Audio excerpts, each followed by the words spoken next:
Summary of The Case Against Education by Bryan Caplan. The average American student spends most of his time looking outside his classroom window, wondering why he is being made to study another topic that holds no relevance for him. Don't get me wrong, as some students might like studying Shakespeare, Spanish, and trigonometry. But there are many more students who would rather do something else with their time if given the option. These students wonder whether what they are being taught in school will benefit them in any way in their life. The short, and quite sad, answer is no. For most people, the skills that they learn in school often hold negligible value when it comes to applications in their daily lives. The bottom line is that most subjects taught in school hold little value in modern-day life. Take foreign languages as an example. Most students are made to learn a second language in school, but hardly a few out of them become fluent in them. And there is a high chance that the ones who do get fluent picked up those languages at home rather than school. To make things worse, subjects that might prove to be helpful for the students in the future, such as statistics, are not focused on and sidelined for stuff that has a lot less real-life value. Hardly 8% of American students pass a statistics class. The problem of learning subjects that are mostly irrelevant to daily life situations is not limited to school-going children. Research suggests that a majority of college majors do very little to prepare students for the workplace. Then, one might wonder, why do college graduates earn more than students who leave their education after school? This book will address this question in detail. One of the reasons most people go to college is because a graduate degree gives them a ticket to higher earning possibilities. This theory might make sense, since people who have spent time in college might have doors open up to better paying jobs. After all, a few extra years of education hardly seems like a big problem when the incentive is better pay for the rest of your life. But why do college graduates earn more? Scientists try to answer this question using the human capital theory. According to this theory, you earn more after finishing college because you have become a much more trained and productive worker. More productivity equals better pay. This might seem like an appropriate explanation, but the reality is a lot different. The human capital theory relies on the idea that college imparts necessary skills to graduates, but another theory challenges this idea. This theory is called signaling. So what does signaling basically mean? In a nutshell, signaling states that graduates earn more because employers value educational achievements since it signals basic desirable traits like intelligence, obedience, and diligence. Unlike the human capital theory, signaling puts forward the idea that education certifies that an individual has certain employable characteristics. To put it clearly, passing college with good grades gives an idea to the employer that you are ready to perform well at the workplace as well. While the human capital theory would fail to answer why a degree in English would help someone who is set to become a business consultant, signaling provides an explanation. A degree in English might not have imparted many skills that would help in business consulting, but it proves that the individual is hardworking, smart, and willing to follow the rules. Of course, this is not to say that a college education is completely worthless. That would be a huge exaggeration. But going to college isn't always worth it. Many students who start college end up dropping out. Some would be better off if they invested their college fees into the stock market, as they would probably get better returns. If you took out your calculators and did the math, you would find that college just isn't profitable for everyone. It might be a good deal for academically strong students, but for the majority of the ones who are not, there are better options out there.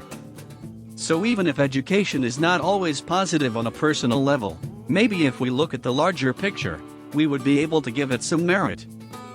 What about all the good it does for society? If you were to trust your instinct while answering whether education justifies its cost when we look at society as a whole, you would probably say yes. After all, education must make society more innovative and productive. But that is not the case. Most education has irrelevant curriculums.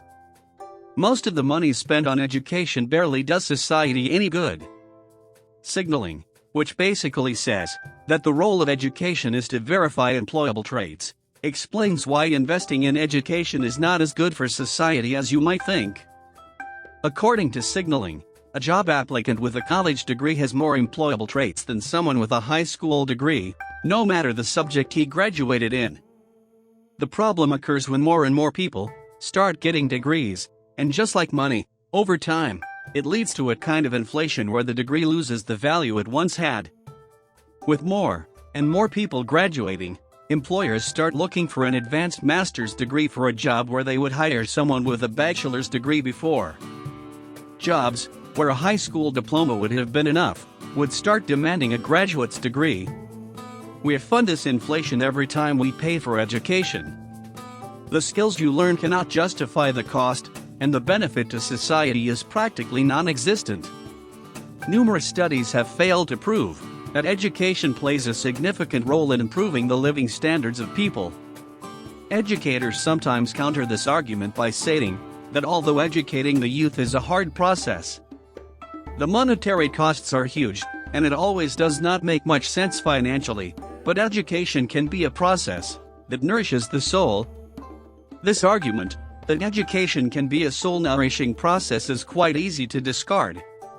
It might even seem like a major overstatement to some, but the fact is that in extremely rare cases, it can be true. Education can impart a love of learning and art. But such cases are so rare that an argument can't be made out of them.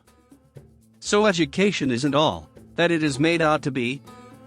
In the year 2010 to 11 in the USA, spending on education came out to be $1.1 trillion.